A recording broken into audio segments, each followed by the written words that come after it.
सलाम नमस्ते दोस्तों। आज मैं बात करूंगा लता मंगेशकर जी के बारे में, जिनके निधन के साथ ही संगीत का एक ऐसे युग का अंत हो चुका है जिसने लगभग 6 दशकों तक पूरे भारतवासी के दिलों पर राज किया था। जी हाँ दोस्तों, अपनी बढ़ती उम्र और कोविड के कारण पिछले कुछ समय से लता जी मुंबई के ब्रीच कैंडी अस्पताल में आईसीयू पर थी और उनके ठीक होने की दुआएं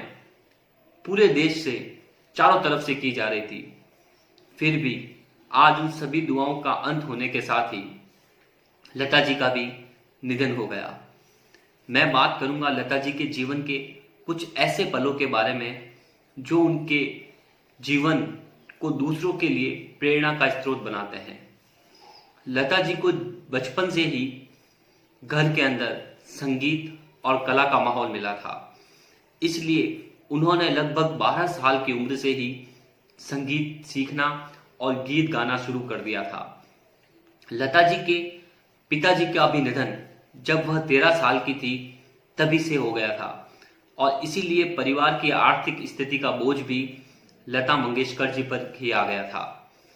बात करें लता जी के करियर की, तो लता जी ने लगभग 20 से ज्यादा भाषाओं के अंदर 30,000 से भी ज्यादा गाने गाए हैं और उन्हें गाए अपने इन्हीं गानों के लिए भारत सरकार ने पद्म भूषण, पद्म विभूषण,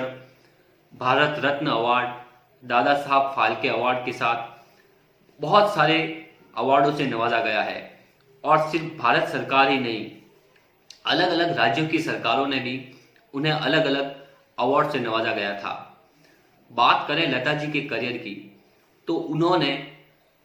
लगभग 1945-46 के आसपास हिंदी फिल्मों में गाना गाना शुरू किया था और तब से लेके 90 के दशक के एंड तक उन्होंने लगभग 50 सालों तक बॉलीवुड पर अपनी आवाज से राज किया और हर संगीत प्रेमी के दिलों को अपने संगीत के जादू से धड़काया। जी हाँ दोस्तों, लता जी को भारत के साथ साथ पूरे विश्व के अंदर सबसे सम्मानित व्यक्ति होने का एक ऐसा दर्जा मिला था जिन्होंने अपना पूरा जीवन संगीत को समर्पित कर दिया था और शायद इसी कारण से उन्होंने शादी भी नहीं की थी। बात करें लता जी के करियर की, तो लता जी ने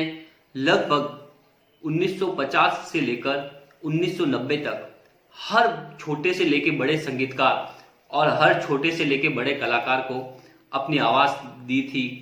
वह अपने सौम्य स्वभाव के कारण हर इंसान से उनका नाता पूरा दिल से जुड़ा हुआ था और वह हर इंसान की नजरों में एक बहुत ही सम्मानित पर्सनैलिटी थी। बात करें 1962 की, जी हाँ दोस्तों, 1962 के दौरान जब भारत और चीन की लड़ाई हुई थी और भारत चीन से यह युद्ध हार गया था, तो पूरा देश एक निराशा के घोर अंधकार में डूब चुका था और सीमा पर खड़ा हर जवान के दिलों में एक गहरी निराशा थी, या यूं कह सकते हैं कि हर आदमी एक गहरे शोक की लहर में था। तब पूरे देश के अंदर ऊर्जा भरने के लिए, या यूं कह सकते हैं कि सीमा पर खड़े हुए हर जवान के अंदर वापस वह जोश जगाने के लिए उस वक्त के गीतकार प्रदीप ने एक गाने की रचना की थी जिसका नाम था ऐ मेरे वतन के लोगों, और इस गीत को गाने के लिए लता मंगेशकर जी को चुना गया था। बताया जाता है कि इस गाने की पहली प्रस्तुति 1963 के अंदर गणतंत्र दिवस समारोह के अंदर हुई थी और उस वक्त इस समारोह के अंदर प्रधानमंत्री श्री पंडित जवाहरलाल नेहरू के साथ साथ देश की कई बड़ी और नामचीन हस्तियां भी मौजूद थी। और जब लता जी ने इस गाने की प्रस्तुति दी थी, उसके बाद पंडित जवाहरलाल नेहरू के साथ साथ समारोह में मौजूद हर एक शख्स की आंखों में आंसू थे। लता जी की आवाज का जादू ही कुछ ऐसा था कि कभी वह रोते हुए चेहरों पर मुस्कान ला देती थी और कभी अपनी आवाज से आपकी आंखों और पलकों को भिगो देती थी। इसीलिए शायद लता जी सिर्फ अपने आप में एक नाम नहीं है, बल्कि भारत के अंदर वह एक संगीत का ऐसा युग रहा है जिसका आखिरकार आज अंत हो गया। आज पूरा देश लता जी को याद कर रहा है और मैंने भी लता जी को याद करते हुए ही यह वीडियो बनाया है कि भगवान उनकी आत्मा को शांति प्रदान करे और उनसे जुड़े हुए हर परिवार को यह शक्ति दे कि वह उनके निधन की खबर को सुनकर अपने आप में हिम्मत रख सके। तो यह थी बात लता जी के जीवन के कुछ ऐसे पलों की जिनके कारण वह पिछले 6 दशकों से बच्चे से लेकर बूढ़े तक हर संगीत प्रेमी और हर देश प्रेमी के दिलों के अंदर बसती है। मैं आपका दोस्त निखिल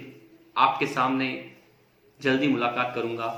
फिर किसी वीडियो के साथ। तब तक के लिए जय हिंद।